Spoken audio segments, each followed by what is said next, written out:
ఐటీలో ఎంట్రీ కావాలా? Trainee software engineer గా అజా కోడింగ్ ట్యూటర్ లో 2 వీక్స్ ట్రయల్ పీరియడ్ లో వెంటనే చేరండి. అందరికీ నమస్కారం.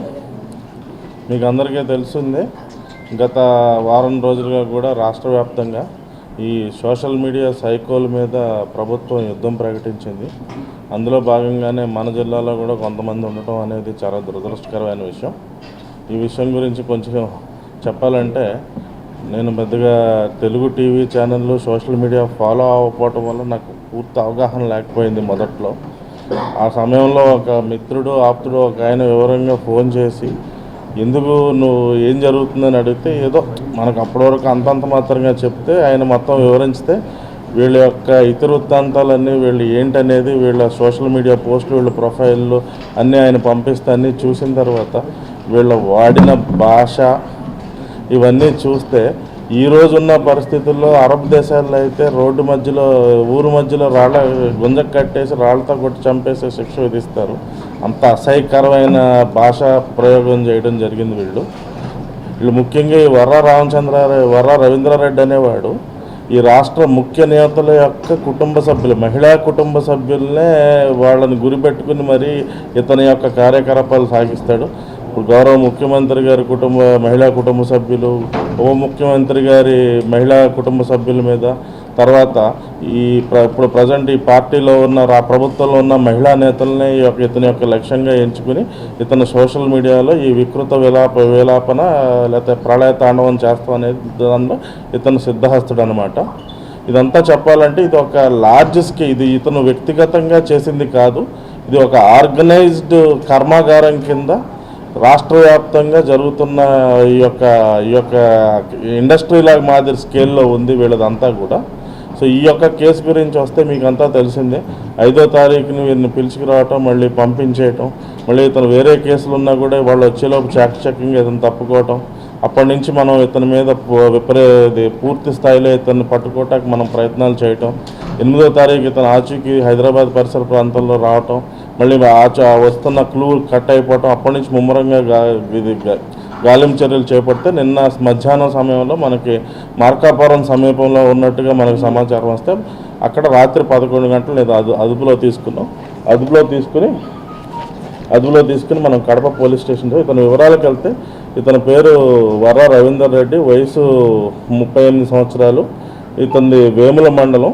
ఇతను 2012 సంవత్సరంలో భారతీయ సిమెంట్స్లో ఉద్యోగిగా పనిచేశాడు. అప్పటి నుంచి కూడా వైఎస్ఆర్ సోషల్ మీడియాలో ఫుల్ టైం కార్యకర్తగా పనిచేస్తున్నాడు. అప్పట్లో గురంపాటి దేవేందర్ రెడ్డి అనేవారు ఈ వైఎస్ఆర్ సోషల్ మీడియా రాష్ట్ర విభాగాన్ని చూసేవారు, ఆయన దగ్గర పనిచేస్తున్నారు. 2019 నుంచి ఇతను భారతీయ సిమెంట్స్లో ఉద్యోగం మానేసి పూర్తి స్థాయి వైఎస్ఆర్ పార్టీ కార్యకర్త కింద, తర్వాత సోషల్ మీడియా వింగ్లో ఈ జిల్లా కన్వీనర్ కింద వివేక్ రెడ్డి అనే ఆయన జిల్లా కన్వీనర్గా, ఇతను కన్వీనర్గా ఫుల్ టైమ్గా పనిచేయడం జరిగింది. ఈ 2019 నుంచి ఈ యొక్క వైఎస్ఆర్ సోషల్ మీడియా వింగ్లో భారీ స్థాయిలో మార్పులు రావడం జరిగింది. 2020లో ఏపీ డిజిటల్ కార్పొరేషన్ అని చెప్పి ప్రభుత్వ రంగ సంస్థ, దానికి అప్పటి ప్రభుత్వం చిన్న వాసుదేవరెడ్డి అని ఐడ్రీమ్ మీడియా ఛానల్ యొక్క యజమాని దాన్ని నియమించడం జరిగింది. ఆ సమయంలో 2 విభాగాలుగా పనిచేసేది ఏపీ డిజిటల్ కార్పొరేషను, తర్వాత ఏపీ సోషల్ మీడియా టీం అని చెప్పి ఉండేవి. ఈ డిజిటల్ కార్పొరేషన్లో 65 మంది ఉద్యోగులు ఉండేవారు. అందులో కొంతమంది పూర్తిగా కూడా వైఎస్ఆర్ పార్టీ కార్యక్రమాలకు వాళ్ళు ఉపయోగించుకోవడం జరిగిందని ఇతను చెప్పడం జరిగింది ఇతను వాంగ్మూలంలో. అయితే 2020లో మాత్రం భారీ స్థాయి మార్పు కోవిడ్ సమయంలో సజ్జల భార్గవరెడ్డి అరంగేటంతో మొత్తం అంతా కూడా వినూత్నమైన మార్పులు రావడం జరిగింది. మొత్తం అంతటినీ ఒకతాటి మీద తీసుకొచ్చి ఇక ఎప్పుడైతే సజ్జల భార్గవ ఈ యొక్క విభాగాన్ని ఆయన చేతుల్లో తీసుకున్నాడు, ఈ భూత పురాణాలన్నీ మొదలెట్టడం జరిగింది. ముఖ్యంగా వీళ్ళు మొట్టమొదటిది 3 రాజధానుల విషయంలో హైకోర్టులో జడ్జిమెంట్ 3 రాజధానికి వ్యతిరేకంగా రాస్తే మొట్టమొదటి వీళ్ళు చేసిన విలయతాండవం అనేది జడ్జిలకు వ్యతిరేకంగా పోస్టులు పెట్టడం, తద్వారా తర్వాత అది క్రమేపీ వీళ్ళు దాన్ని ముందుకెళ్తూ ఈ రాజకీయంగా తిరిగే రాజకీయ నాయకుల యొక్క కుటుంబ సభ్యులు, మహిళా కుటుంబ సభ్యులపైన, వారి యొక్క పిల్లలపైన కూడా అసభ్యకరమైన పోస్టులు పెట్టడం ఇవన్నీ చేయటం మొదలుపెట్టారు. మొత్తం వీళ్ళు 45 మంది వీళ్ళ ముఠాలను మనం ఐడెంటిఫై చేయడం జరిగింది. మొత్తం 40 సోషల్ మీడియా హ్యాండిల్స్ని మనం వెరిఫై చేసాం. ఏదైతే అసభ్యకరమైన ఈ పదజాలంతో ఈ యొక్క సోషల్ మీడియా పోస్టులు పెట్టి మొత్తం మనం 40 సోషల్ మీడియా హ్యాండిల్స్ ఐడెంటిఫై చేయడం జరిగింది. ఇదైతే కనుక ఇది ఒక ఆర్గనైజ్డ్ క్రైమ్ 311 BNS భారతీయ న్యాయ సంహిత కింద 111వ సెక్షన్ కింద, అలాగే కుట్ర అనేది మనకి పాత సెక్షన్ చెప్తున్నా 120B ఎక్స్టార్షన్ అనమాట. తద్వారా వాళ్ళ ఎదుటి వారిని, ప్రతిపక్షం వారిని భయభ్రాంతులకు గురి చేసి వాళ్ళ నుంచి వీళ్ళకి కావాల్సింది రాబట్టుకోవటం, అలాగే క్రిమినల్ ఇంటిమిడేషన్, తర్వాత మహిళల యొక్క అవుట్రేజింగ్ ఆఫ్ మోడెస్టీ, అంటే వాళ్ళ యొక్క తెలుగు పదం నేను చెప్పలేను, అవుట్రేజింగ్ మోడెస్టీ, అలాగే సైబర్ క్రైమ్ రిలేటెడ్ సెక్షన్స్ మీద మనం ఇప్పుడు కేసు పెట్టడం జరిగింది. తర్వాత ఇతని యొక్క వాంగ్మూలంలో కొన్ని ముఖ్యమైన అంశాలు మీతో పంచుకుంటాను. ఈ 2012లో ఎప్పుడైతే ఇది మొదలు పెట్టారో గుర్రంపాటి దేవేందర్ రెడ్డి ఆధ్వర్యంలో ఆ సమయంలో ఎస్కే మస్తీ, పుట్టపు ఆదర్శ అనేవాళ్ళు క్రియాశీలకంగా వ్యవహరించి, తర్వాత ఇంటూరు రవికిరణ్, ఈ ముగ్గురు కూడా ఈ మార్ఫింగ్ సంబంధించిన డివైసులు వాళ్ళు కలిగి ఉండి ఈ యొక్క నాయకుల యొక్క ఫోటోలను వికృత రూపంలో మార్ఫింగ్ చేసి వీళ్ళందరికీ రాష్ట్ర వ్యాప్తంగా అందరికీ సరఫరా చేస్తే వీళ్ళు సోషల్ మీడియాలో పోస్టులు పెట్టడం గట్రా చేస్తుండేవాళ్ళు. ఇక ఇందాక చెప్పిన విధంగానే చిన్నవాసుదేవరెడ్డి గారు వచ్చినప్పటి నుంచి డిజిటల్ కార్పొరేషన్ అనేది చాలా క్రియాశీలకమైన పాత్ర వహించింది. ఆ టైంలో సత్తెనపల్లి చెందిన సివి రెడ్డి గారు, వీరారెడ్డి గారు కూడా దీనిలో యాక్టివ్గా ఉండేవారు. తర్వాత ఉత్తరాంధ్రకు చెందిన శ్రీనివాసు, కేఆర్ భాస్కర్, గొడిత సూర్యప్రకాష్, కాకినాడ చెందిన సూర్యప్రకాష్, కేఆర్ సూర్య, శ్రీకాంత్ బాగి, వైభవ్ రెడ్డి, కుశాల్ రెడ్డి, విష్ణువర్ధన్ రెడ్డి, కుందూరు రాజశేఖర్ రెడ్డి అనేవాళ్ళు వీళ్ళ ఐడీలు డిజిటల్ మీడియా తరఫున ఐడి కలిగి ఉండి వీళ్ళు ఇవన్నీ కంటెంట్ అంతా మార్ఫ్డ్ కంటెంట్ సప్లై చేస్తూ ఉండేవాళ్ళు. ఈ వ్యక్తికి సంబంధించి వీళ్ళందరూ కూడా డిజిటల్ మీడియా కార్పొరేషన్ ఆధ్వర్యంలో నడిచిన రోజుల్లో వీళ్ళకి నెలకు 8,000 రూపాయలు వీళ్ళకి శాలరీగా జమ పడుతుండేది. జిల్లా కన్వీనర్లకి, నియోజకవర్గ నియోజకవర్గ కన్వీనర్లకి 8,000 రూపాయలు నగదు జమ అవుతూ ఉండేది. అలాగే 2020 సంవత్సరంలో సజ్జల భార్గవరెడ్డి, జగన్మోహన్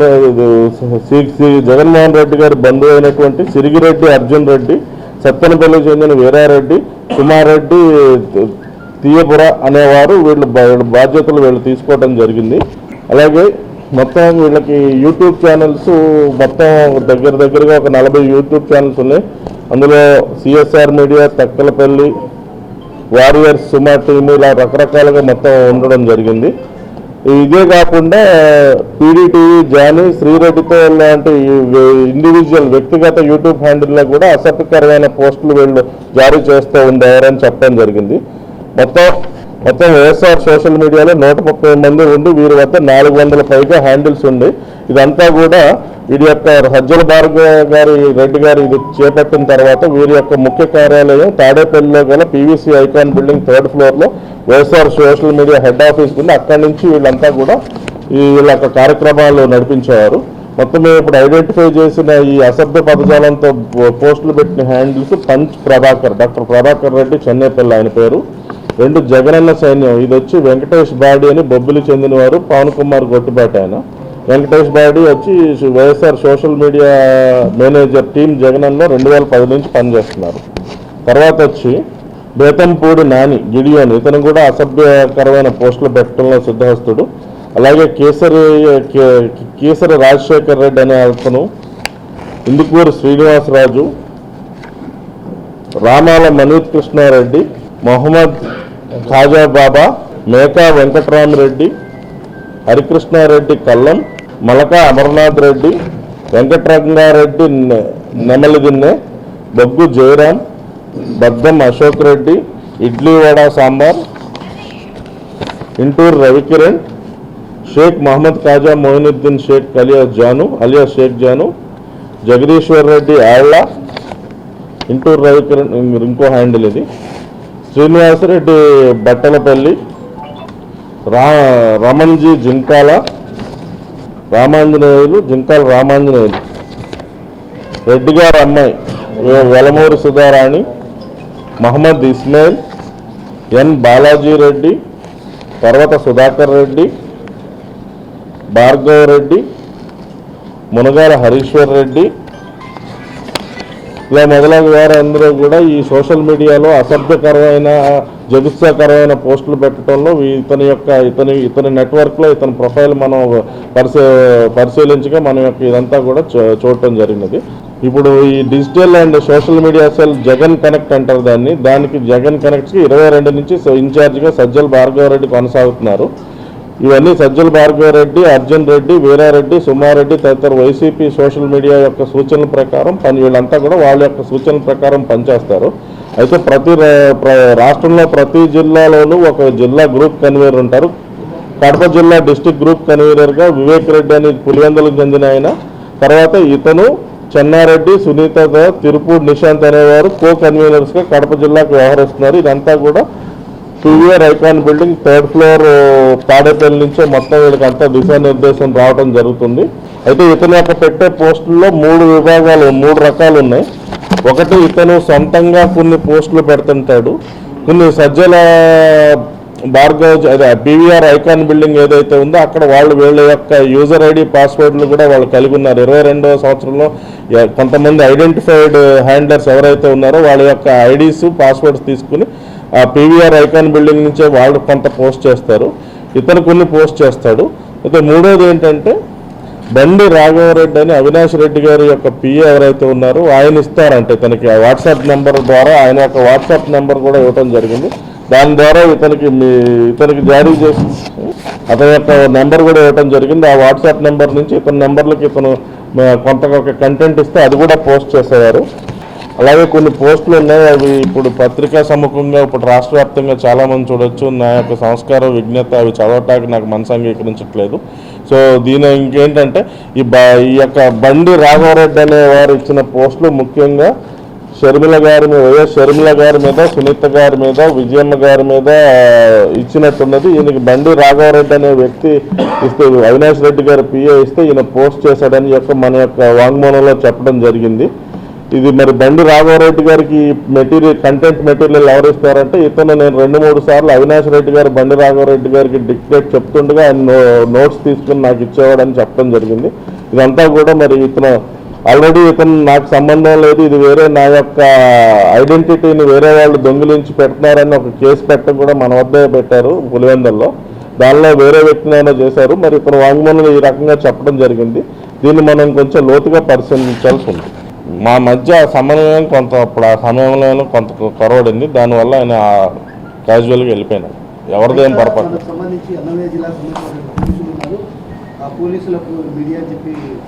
అది కాదండి, అది రాను. అవినాష్ రెడ్డి ఇచ్చారని చెప్పినాడు. అది మనం ఇంకా ఫర్దర్ విచారాలి. అంటే పూర్తిగా చెప్పలేదు.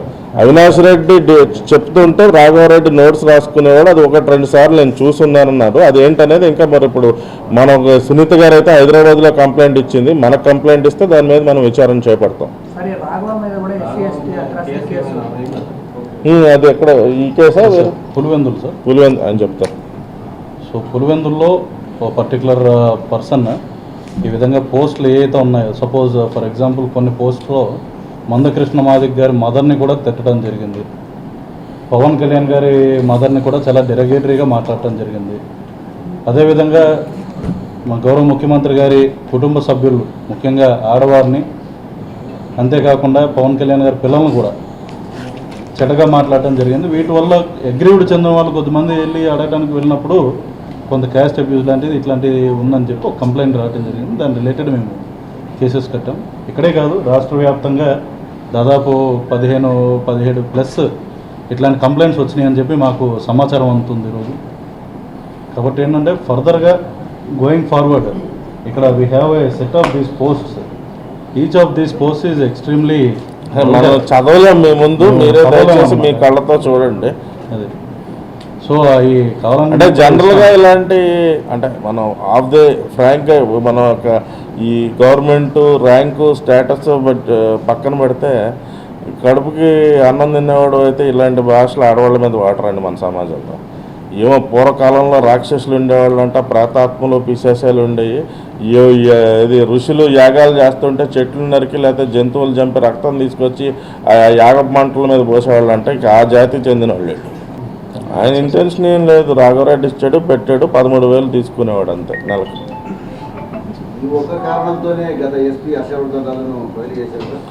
దీనికి దానికి సంబంధం లేదండి. ఇష్యూ అని కాదు, రకరకాలు ఉంటుంటాయండి. దానికి అది ప్రభుత్వం అనేది ప్రభుత్వం డిస్క్రిప్షన్ అండి, ఎవరు ఎక్కడ ఉంటారనేది ప్రభుత్వం యొక్క విచక్షణ. దానికి మనం ఏం మాట్లాడాలి. అవునండి పెట్టారు. అదేనండి, అది ఇప్పుడు ఇంకా చూడాలండి. ఇప్పుడేమో నేనే కొన్ని పోస్టులు పెట్టానని అంటున్నాడు. సో అది దీన్ని ఇప్పుడు దాని మీద ఫర్దర్ ఇప్పుడు మనం ఆ సునీత గారు కానీ ఎవరైనా కంప్లైంట్ ఇస్తే లేకపోతే హైదరాబాద్ నుంచి ఇక్కడికి ఆ కేసు బదలాయిస్తే మనం ఫర్దర్ విచారణ చేపడతాం.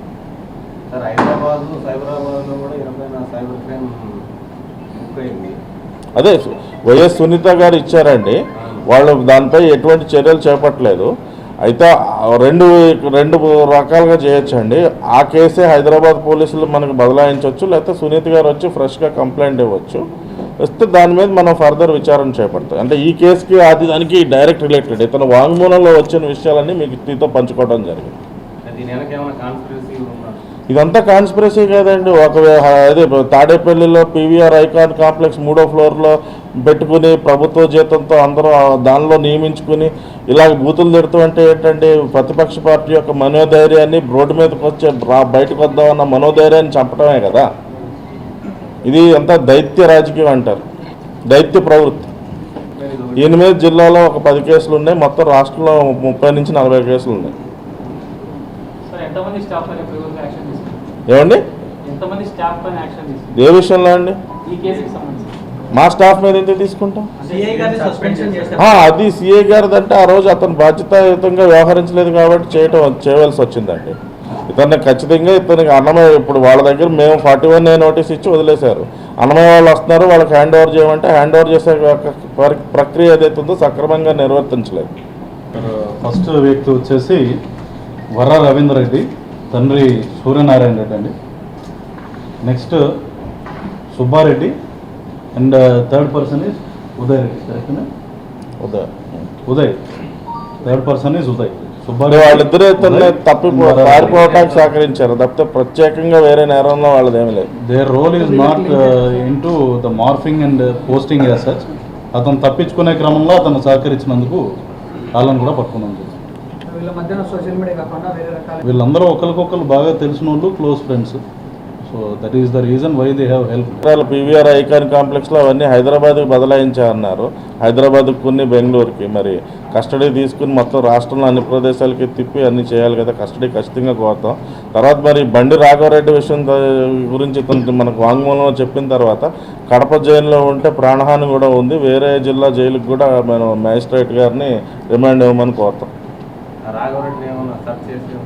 మేము మొదలెడతామండి. అంటే అది కంప్లైంట్ సునీతమ్మ గారి నుంచి కానీ సునీత గారి నుంచి కానీ లేకపోతే హైదరాబాద్ నుంచి మనకు బదలాయింపై రావాలి కదా. వ్యక్తిగా షర్మిల గారి మీద సునీత గారి మీద వ్యక్తిగతంగా ఆరోపణలు దోషణలు చేస్తారు. వాళ్ళ నుంచి రాకుండా మనం సువమోటో పెడతాకుండా అదేనండి ఆ కంప్లైంట్ వస్తే మొదలెడతామండి. అంటే ఈ దీనిలో ఉంది ఇవన్నీ వేరే. ఇప్పుడు మెయిన్ అది ఇతను చెప్పిన దాని మీద అయితే అది రావాలి.